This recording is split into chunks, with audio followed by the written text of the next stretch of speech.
지금 당신의 서랍과 장롱 속에 뭐가 있는지 잠시 생각해보라. 그리고 직접 확인해봐라.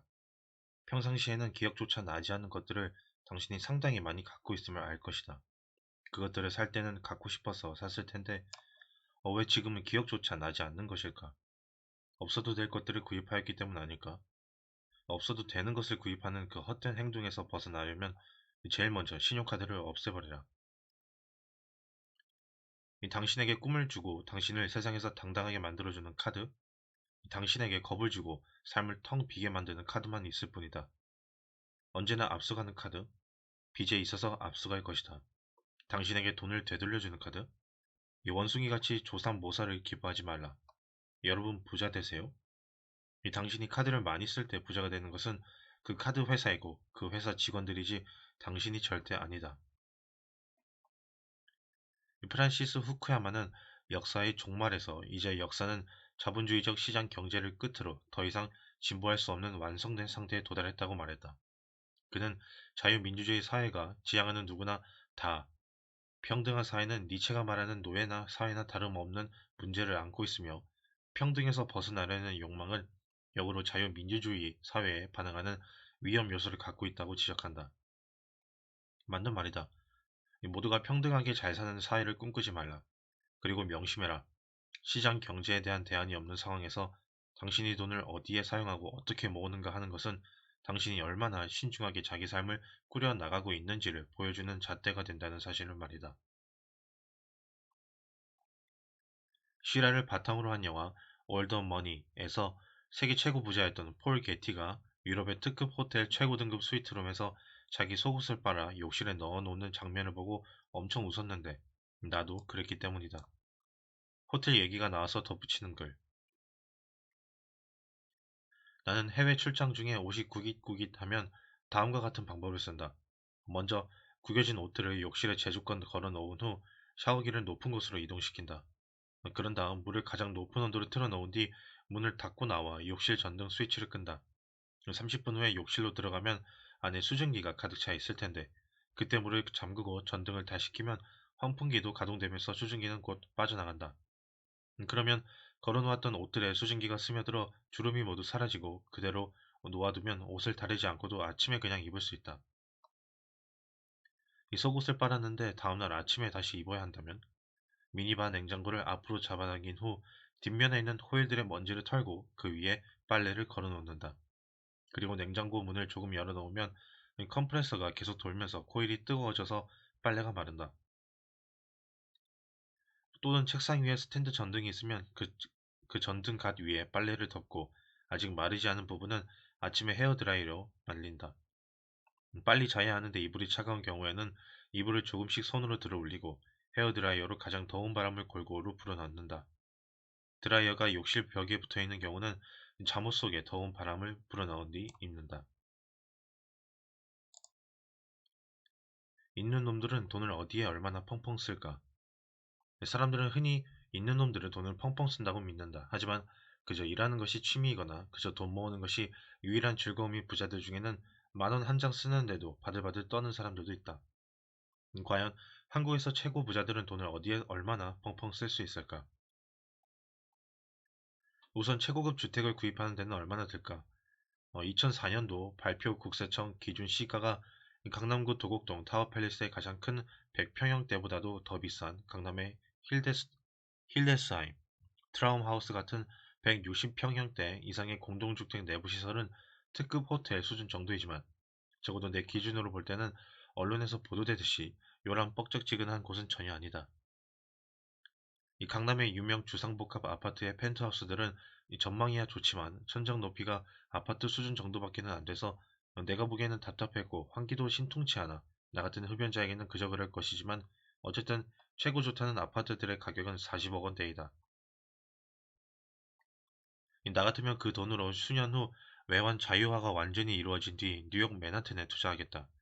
참고로 나는 참고로 나는 부동산 투기는 하지 않았다고 말하는데 아파트 청약이라고는 하지도 않았었고 관심도 없었기 때문이다. 아파트나 주택은 한 채 이상 가져본 적이 없다가 2000년도에 주상복합 아파트 하나를 경매로 사서 전세를 놓았고 2005년도가 되면 주택이 하나 더 늘 예정이다. 이 오피스텔이니 뭐니 하는 것은 가져본 적도 없고 구입한 적도 없다. 그럼에도 불구하고 나는 부동산 부분에서만 100억 원이 훨씬 넘는 돈을 벌었는데 대부분 경매로 번 돈이다. 열심히 공부해서 경매에 참여한 것이 부동산 투기는 아니지 않은가. 아참, 욕먹을 짓을 한번 한 적이 있다.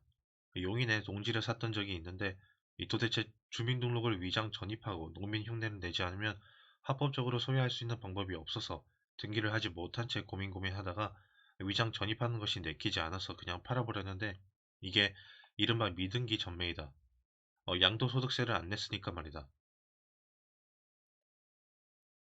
서울에서 내가 직접 가보았던 최고급 단독주택은 시가 100억 원이 넘었지만 지금은 빌라를 짓고 있고 몇몇 재벌 회장들의 주택은 40억 원에서 70억 원 내외이다. 이 메르세데스 벤츠 마이바흐 자동차는 수입을 한다면 8에서 10억 원대 수준이지만 이 자동차 구입비는 회사에서 처리하고 그 뒤 몇 년간 상각으로 처리하거나 리스로 구입하여 그 경비를 비용으로 처리하면 된다. 최고급 골프장 회원권은 5에서 6억 원 수준이지만 이것도 범인에서 처리할 수 있다. 최고급 별장은 20억 원에서 30억 원 수준이면 되지 않을까 싶은데 이것을 법인에서 처리하려면 법을 위반하여야 한다. 이 가족 생활비는 어느 정도나 들까? 1년에 몇 억 정도면 뒤집어 쓰지 않을까? 자, 또 뭐가 필요할까? 2022년 12월 국민은행에서 발간한 2022 한국 부자 보고서는 금융자산 10억 원 이상 보유한 개인 400명을 설문조사한 결과물인데 그 부자들이 생각하는 부자는 총 자산 100억 원 이상 있어야 된다고 한다. 하지만 고 최종현 회장이 말한 사는 모습이 다 비슷해진다는 수준의 자산 금액을 내가 지금 가치로 다시 계산한다면 총 자산 500억 원은 이상은 되어야 하지 않을까 싶다.